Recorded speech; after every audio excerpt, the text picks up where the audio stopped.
1883. O ajudante de ferreiro Joseph Kugler tem 16 anos quando, devido a um acidente, fica inválido. Ao cair de um andaime em Munique, o jovem proveniente de uma família de agricultores pobres não compromete apenas o seu futuro profissional, mas continuará a sofrer as consequências dessa queda durante toda a vida. Kugler chega a Reichenbach. Não muito longe da sua terra natal, Neuhaus, a sua irmã, toma conta do seu irmão deficiente. No mosteiro existente ao lado da sua terra, a Ordem dos Irmãos de São João de Deus está para abrir um instituto para incuráveis e dementes. Ajudando nas obras de abertura, o jovem Kugler começa a conhecer a atividade dos frades. Ainda hoje, os Irmãos de São João de Deus dão assistência a 400 pessoas deficientes de Reichenbach. A maneira deles tratarem os assistidos fascina Kugler. Aos 26 anos, pede para ser admitido na ordem. Alguns hóspedes e operadores do centro fazem a representação teatral do evento ocorrido em 1893. A partir de hoje, vestirás este hábito preto, o hábito religioso dos Irmãos de São João de Deus, e servirás a Cristo nos pobres e nos doentes. Além do hábito, Kugler recebe também um novo nome: Eustáquio.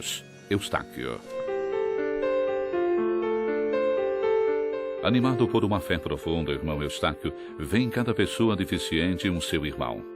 Com a maneira de tratar as pessoas deficientes, inaugura critérios atuais que ainda hoje são válidos.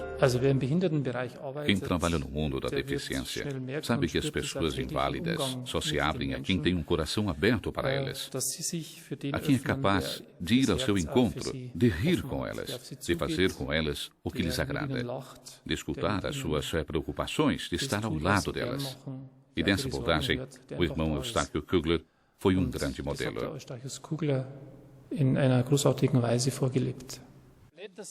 Mas não é só esta forma de se aproximar dos fracos que distingue o irmão Eustáquio. Há também um grande sentido de justiça e uma grande capacidade organizativa, o que lhe granjeia a estima dos seus confrades. Por isso, seus superiores confiam-lhe muito cedo cargos de alta responsabilidade. Quando em 1925 se celebra em Neuburg, junto ao Danúbio, o capítulo provincial, os irmãos, para surpresa de muitos, elegem Kugler superior da província da Baviera.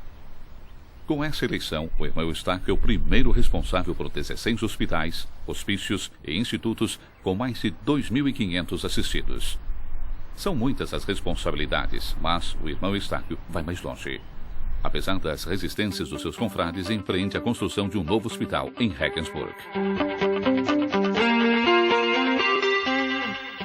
Tornou-se grande porque era um profeta. Com a construção do hospital de Regensburg, criou algo absolutamente novo.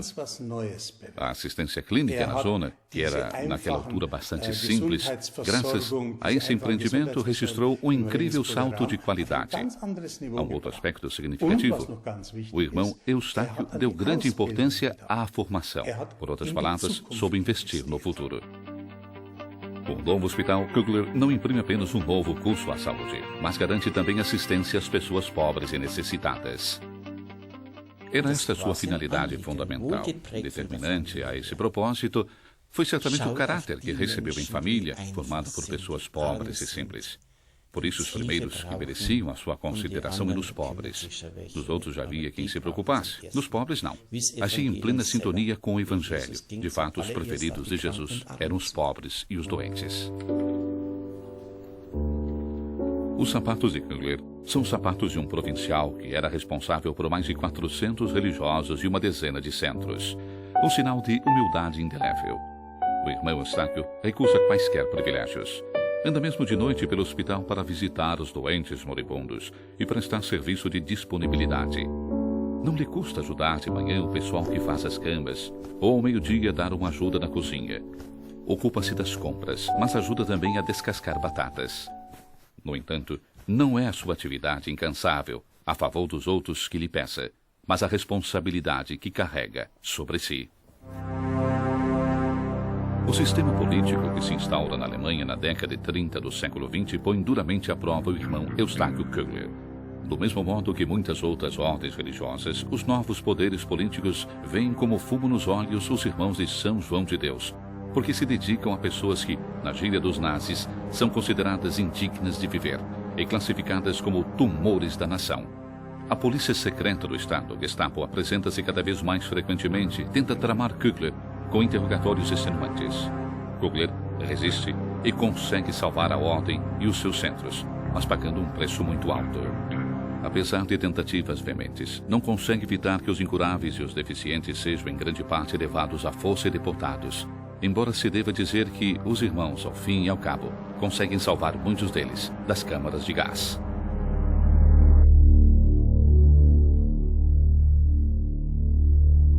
Quando um dia Hitler passa de automóvel em frente do hospital e todos se põem à janela para o verem, Kugler mantém-se retirado e diz para os seus irmãos, indicando a capela: "Nosso Führer vive ali." Governa a província rezando, comentam alguns irmãos. Se permanecermos unidos e continuamos a rezar, conforta os seus irmãos durante as noites dos bombardeamentos, ninguém nos poderá fazer mal. E de fato consegue conduzir a província incólume para além das tempestades da guerra. Quando essa acaba, começa finalmente uma nova era. As suas forças estão esgotadas. Kugler morre com um tumor no estômago em 1946. Mas a sua morte não interrompe a confiança que tantos doentes e pobres depositaram no irmão Eustáquio. Muitas foram as pessoas que ele ajudou durante a sua vida. E são muitas as pessoas que rumam agora até o seu túmulo, continuando a pedir-lhe ajuda. São aos milhares os testemunhos de pessoas que se dirigem a Kugler, com as invocações mais diversas. As pessoas compreendem que o irmão Eustáquio era certamente um homem extraordinário, mas era também, ao mesmo tempo, uma pessoa como elas, a qual se podia recorrer sem rodeios. Não se colocava num pedestal, era uma pessoa simples, a quem se podia dirigir, tratando-a por... Também Gerhard Heinzger, um empresário de Reichenbach, foi rezar junto ao túmulo de Kugler, levado pelo desespero. Aconteceu quando a sua filha Catarina foi operada a um tumor no cérebro que ameaçava a sua vida. Se Catarina sarou completamente, isso deve-se à intervenção do irmão Eustáquio. Disso está convencida a família Heinzinger. Em sinal de gratidão, mandaram construir uma capela na propriedade da própria empresa. Para mim, ainda hoje, isso é um milagre. Cada um de nós, na família, eu, os meus filhos, traz uma medalha consigo. O irmão Eustáquio anda sempre conosco.